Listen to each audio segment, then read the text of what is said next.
Você já fez um compromisso com Deus? Mas, Ângelo, como é isso, compromisso com Deus? Também nunca tinha percebido que era possível fazer um compromisso com Deus. Mas lá, quando eu estava confinado, eu tinha absoluta certeza de que muitas das minhas coisas, muitas das minhas punições, não eram punições dos homens. A punição dos homens era só uma ferramenta para que Deus se fizesse presente na minha vida. Para que Ele dissesse mais ou menos assim, entre linhas, sabe aquela parábola? Eu sou Deus. Eu sou seu pai e quem manda sou eu. E eu entendi que muitas das coisas que estavam acontecendo na minha vida era justamente por isso. A minha falta de comprometimento com Deus, eu não tinha compromisso com Deus. E eu faço um compromisso com Deus. Eu digo para Ele, Senhor, eu me arrependo de todas as vidas que eu tirei nessa minha batalha, nessa guerra.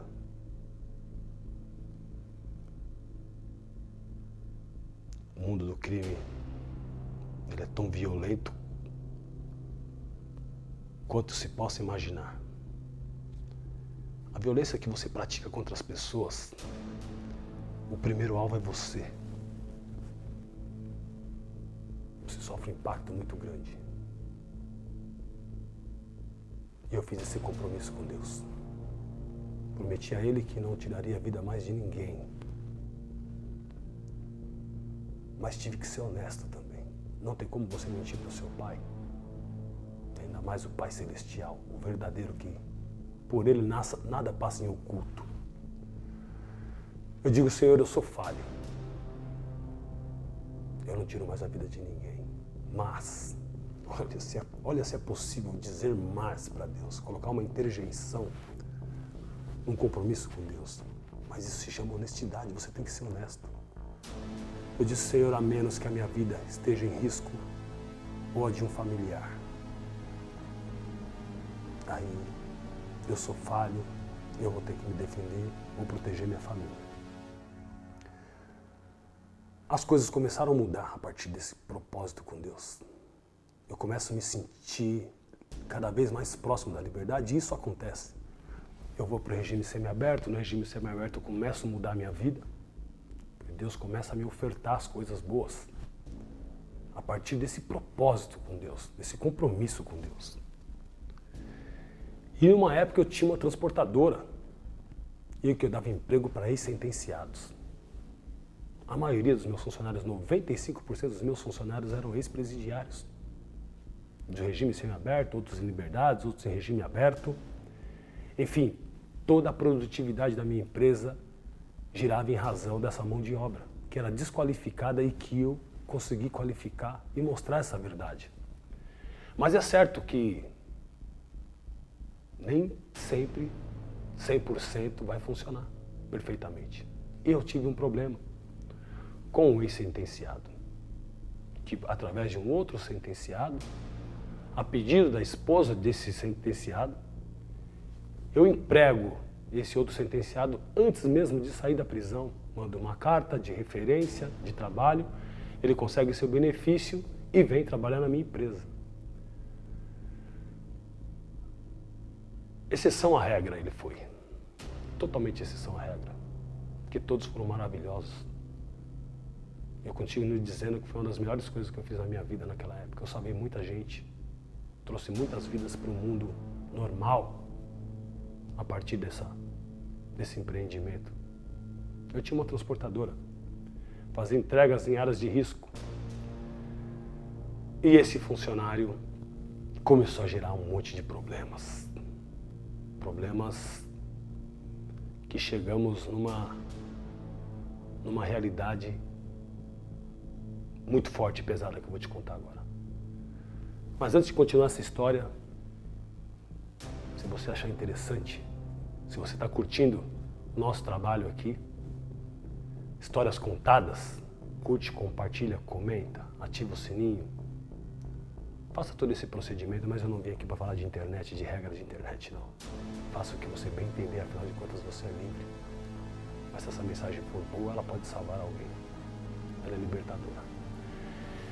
E esse cara começou a gerar problemas para mim na produtividade, preenchendo relatórios com falsas informações, enfim, trouxe um prejuízo danado ao ponto que tivemos que demiti-lo. E nesse ato da demissão, quem apura todo o procedimento errado que ele estava fazendo e trazendo prejuízo para a empresa e para os clientes que a gente prestava serviço, minha esposa me reporta e eu tenho que tomar providência em demiti-lo. E olha, demitindo, ele causou um prejuízo e ele veio com um conceito do mundo do crime. Qual o conceito do mundo do crime? Eu te devo, vou te pagar, não vou embora sem te pagar, mano. E eu digo pra ele, falo, amigo, aqui é uma empresa. Você está sendo demitido em razão disso. Você trabalha com produtividade, a produtividade está zero e está negativa. Prejuízo para a empresa. Então você vai ser demitido e você não precisa de pagar nada. Está 0 a 0. Eu não tenho o que te pagar, você me deu prejuízo, eu não quero receber de você. Em razão de ser uma quebra de acordo profissional e eu vou ter que computar esse prejuízo. E ele vem no meu bigode. Fala, não, mano, eu tenho palavra, eu vou pagar. E eu percebo que ele vai para outra linha e eu sou obrigado a atravessar outra linha, ou seja, voltar para aquele lado de lá para trocar uma ideia de igual. Falou, mano, você quer conversar comigo como empresa ou de mano para mano, numa outra linha, numa outra ideia? Ele sabendo que ele estava totalmente errado e que ele não ganharia essas ideias, como a gente diz aqui, ele falou, não, tudo bem, mano, então vamos como profissional. Então como profissional, meu parceiro, você não me deve nada. Vamos assinar toda a documentação, eu absorvo os prejuízos e tudo certo. Feito isso, mas tem um detalhe, cara. Olho no olho. A experiência de vida, a gente nunca vai perder essa experiência. Olho no olho, eu percebi que esse cara ia fazer alguma coisa. Tudo bem, a demissão acontece e eu empreendia mais do que isso. Eu fazia shows também. E numa oportunidade eu passei um final de semana fazendo shows, acompanhando um artista e a minha empresa funcionando. A minha esposa me acompanhou nesse show. Olha que história. Quando a gente retorna desse show, os nossos funcionários responsáveis pela nossa unidade de transportadora me chamam e me reportam, falam, patrão, o fulano esteve aqui, olha as câmeras. Com a lousa suja, quem sabe o que eu estou falando sabe o que é lousa suja, toda borrada de giz, muito louco.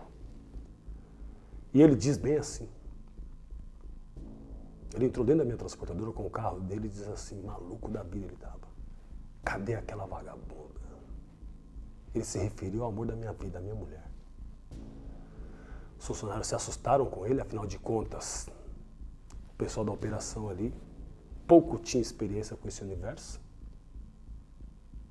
E quem estava ali com essa experiência se manteve cauteloso, só observando o seu erro, aumentando cada vez mais.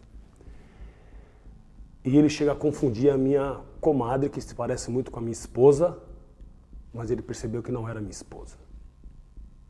Ela me relata isso, que ela ficou assustada. E quando eles me passam isso, eu percebo que realmente esse cara ia atentar contra a minha esposa. Ele não tinha coragem de atentar contra mim. Eu, como trabalhava numa unidade volante, mais na rua do que dentro da empresa, e ele, por ser um cara covarde, e isso estava muito claro nele, pelas suas próprias ações, evidentemente que ele ia pegar meu alvo mais fraco e vulnerável e aquilo que realmente me atingiria. Porque numa guerra, num conflito entre eu e ele, tranquilo, mas a covardia dele era atingir dois alvos com uma ação só, que era minha esposa e me atingindo direta e indiretamente. Eu tenho que sair da bênção, eu tenho que perder a razão. Por razões óbvias, eu tinha um compromisso com Deus, uma palavra com Deus que eu não tiraria a vida de ninguém, a menos que minha vida tivesse em risco. E eu começo a articular a minha caça contra esse cidadão. E eu realmente perdi a razão. Tudo que eu digo hoje, naquele momento eu não tinha essa experiência que tenho hoje. Se eu pudesse, eu me orientava a não fazer o que eu estava fazendo. mas eu tive que fazer. Eu ainda não tinha essa maturidade que eu alcancei hoje. Eu começo a dar um jeito de buscar esse cara. Eu tento pegá-lo 1, 2, 3 vezes. Mas parece que o cara era protegido por alguma coisa. E nessa 3ª vez eu quase vou preso porque eu passo por um comando armado após uma tentativa de pegá-lo. Isso é muito sério. Eu volto e preciso articular um plano. Eu sempre fui estrategista, sempre fui um cara que pensei as coisas. E eu traço esse plano. E dentro desse plano, eu estou com outro amigo, eu faço durante o dia toda essa trajetória para de noite dar certo o meu plano. Mas no momento que eu entro na minha empresa, depois de ter feito todo o percurso, todo o planejamento, era dia ainda, minha esposa não estava podendo trabalhar, porque eu falei para ela, não vai para a empresa, porque esse cara vai te pegar. Coloco minha comadre para trabalhar lá no fundo da empresa, sem visibilidade lá da frente, para protegê-la também, caso ele se confundisse. E no momento que eu entro na empresa com esse meu amigo que me daria um suporte para que desse todo certo esse meu plano, não vou contar mais detalhes sobre isso, porque o limite da nossa fala é para não complicar ninguém, é esse o limite. E quando eu entro dentro da empresa, a minha comadre me diz assim, voltando lá à memória do passado, diz assim, patrão, você não tem jeito, hein? Eu falei para ela, falei, não tenho jeito, por quê? Ela fala, você e fulano, voltando agora, sabe o que aconteceu com aquele cara? Eu falei, o que aconteceu? Eu falei, ele tomou um monte de tiro agora lá na cidade de Tiradentes. Eu falei, tiro? Ela me olha com desdém, dizendo assim, porra, você tá caçando o cara, você se junta com esse cara e vai atrás, não foi você? Eu falei, juro, por tudo que é mais sagrado que não foi eu. Porque quando eu fiz esse compromisso com Deus, Deus me disse assim, se você colocou nas minhas mãos, fique seguro que eu vou resolver. Mas nesse momento eu não lembrava desse meu diálogo com Deus. Quando eu faço o propósito, eu sinto que Deus me alivia e me diz assim, tá fechado, mano.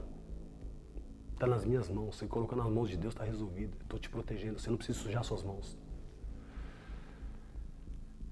Eu me recordo disso. Eu pego meu telefone rapidamente e ligo para esse meu funcionário que um dia me apresentou ele, que eu dei oportunidade de emprego. Falo, fulano de tal, o que aconteceu com ele? Falou, tomou um monte de tiro aqui, patrão, na cidade de Tiradentes. Falei, mas como assim? Me conta.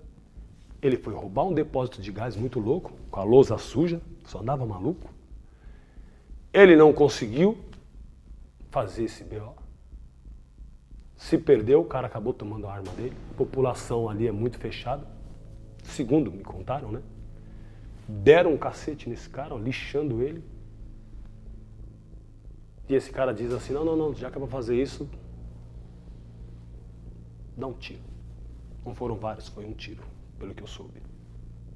Na cabeça dele. Ele não morre. Ele vai preso. E ele era procurado porque ele quebrou as regras do regime que ele cumpria e já estava procurado. Ele vai para o hospital e do hospital ele vai para o hospital penitenciário, chamado de COC, e entra em estado vegetativo. E eu paro para pensar, falo, Deus, você não deixou que eu sujasse minhas mãos. E eu não fui capaz de honrar o meu compromisso com Deus, embora eu não tivesse mentido, porque disse que se minha vida ou da minha família estivesse em risco, eu haveria de sujar minhas mãos. Mas o Senhor me antecipa e permite que aconteça tudo aquilo com esse cara e tire ele do meu caminho. Interessante que Deus não tirou a vida dele, mas o impossibilitou de qualquer chance de fazer mal a qualquer pessoa, entrando em estado vegetativo. O que eu quero dizer para você, meu amigo, minha amiga, quem quer que seja, que quando você fizer uma aliança verdadeira com Deus, e você colocar os seus problemas na mão de Deus, e você fizer um compromisso real com Deus, Ele vai te atender. Eu não precisei sujar minhas mãos. Deus já havia pavimentado a estrada da vitória. E hoje estou aqui contando essa história vitoriosa. Esse cidadão não sei mais que fim levou. Quando acertar seu compromisso com Deus, descansa sua cabeça no travesseiro e está tudo resolvido. Mais uma história contada. Curte, compartilha, comenta. Manda para quem você acha que precisa de um papo com Deus. Até mais.